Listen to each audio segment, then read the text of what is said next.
Good evening, Fire in a Pet Shop fans.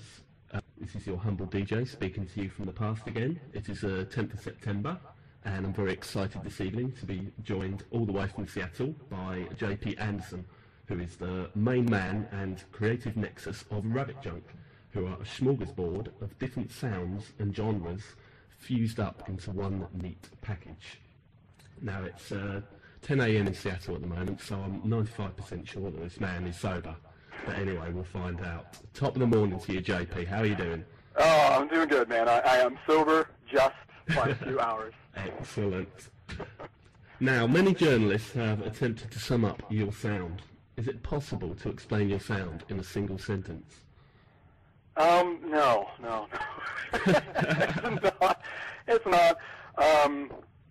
I really wish. If anybody has any good ideas, hey, please email me, because it would be so much easier if I could just give somebody a one-sentence description. It's so hard. I have too many influences and too many directions, and I think I'm still kind of finding myself creatively, so I have no idea how to describe myself these days. It's a problem. So one word that would do, sort of like the equivalent of supercalifragilisticexpialidocious. But sort of some word like that. Yeah. If anybody has any ideas, I'm open. Fantastic. When was the concept of Rabbit Junk thought up? Probably. I think ever since I was a teenager, I've been, really into metal and really into electronic music, and yep. These are two worlds that don't necessarily jive together most of the time. But I'm a big beat junkie, and I'm just a total metalhead. So I think I've always been going this direction ever since I started playing music. So really, since my teenage years, and I've just been kind of going on that direction. So it's an old concept for me, anyway. So it's only a matter of time before the two kind of like got interlocked. Yeah, I think I would be really bored if I was just in a straight up metal band. Yeah. I think I would be pretty bored if I was just producing techno tracks. I mean, so in order to feel satisfied, I guess I really have to hear both out of what I'm doing. Fantastic. All the music on your albums is performed by yourself. Is it easier recording an album by yourself, and do you have artistic differences with yourself? Oh, yeah, I certainly have artistic differences with myself. When I go into the studio, I kind of put on, I don't know, kind of like my guitar player hat, or my drummer hat, or my vocalist hat, and they don't necessarily always agree, which is why I think if you listen to the last record, Reframe, some of those songs stab out in so many different directions. And yep. I think it's a telltale sign of some creative differences in my own head. But as far as recording everything by myself, I mean it's really time consuming yep. and kind of laborious, and it's not something that I've taken on by design. It's just more kind of out of necessity. There just aren't yep. really a whole lot of musicians and that I know of that are into this sort of thing. And so yep. if I want to make a record, I just got to go ahead and do it, as opposed to wait around trying to find the perfect drummer or perfect guitar player or something like that. But I'm definitely open to working with other musicians, because yep. I'm actually a pretty mediocre guitar player. I'm a pretty mediocre drummer, so it would be nice to hook up with somebody who is really excellent at their instrument, and then bring that into Rabbit Junk as well. You're on your second album now. What lessons did you learn from the first one that you brought to the second album? The first record was really rushed, yeah. and the second record was really rushed as well, but less rushed. So I think I realized that you have to take things a little bit slower and try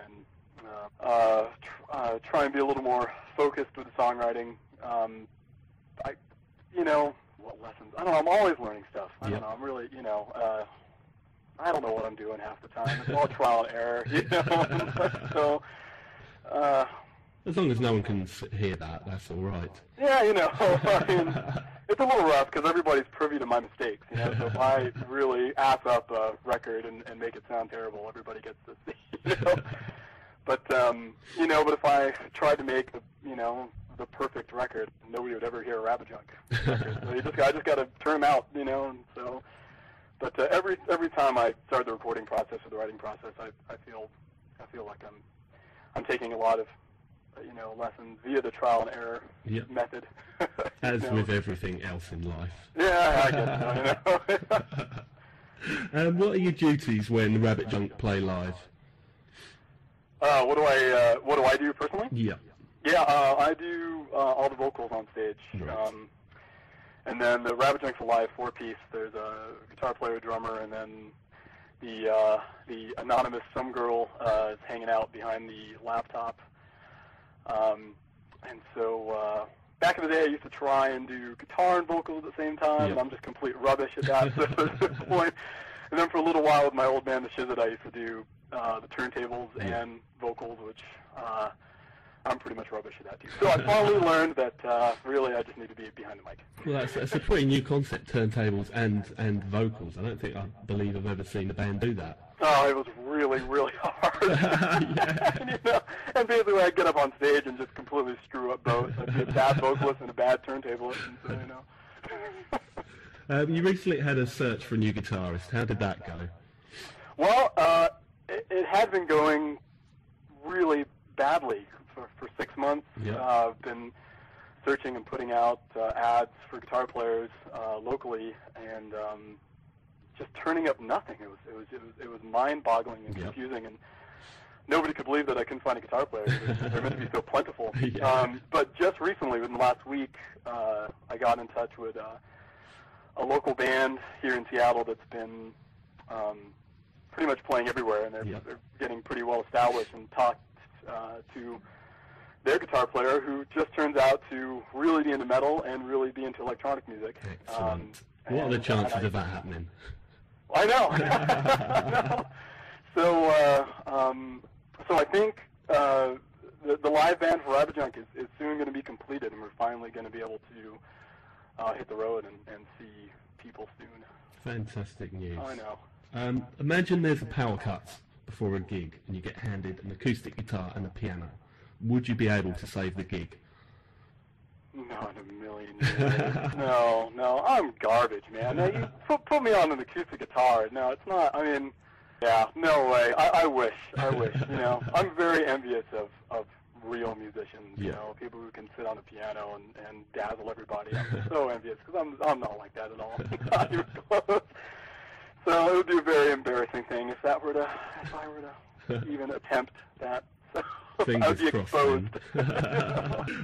You used the animation firm Candycore for the video Inside Your Head, No One Can Hear You Scream. Is computer graphics a medium you enjoy and intend to use again in the future? Yeah, I think I am going to use it again in the future. After I think that video worked out pretty well. And I hope that in the next Rabbit Junk video there is some actual members of Rabbit Junk maybe in the video somehow. I think I think computer animation matches the sound of the music, and I hope so. I hope I get a chance to. Yeah, it's a fantastic video. Very cute, yet very dark at the same time. Yeah, the Candycore is a guy in Sweden by the name of Martin, and I approached him about doing the video, and he agreed, but I didn't really have time or the energy to give him any sort of creative direction, so I just said, have at it and do whatever you like. And he certainly did, because, man, it's a great video, but it's so odd. Yeah. So, Well, the robots are what make it for me. Yeah, I don't know. Robots. It's like, if you blink, you miss them, but they're little cute robots. Fantastic. That video has been very cool. Everybody, it's got so much good feedback. Yeah. I'm really happy about it. Fantastic. Right. Well, you've heard about the video. Up next is the song from the album Reframe. This is Rabbit Junk with Inside Your Head, No One Can Hear You Scream.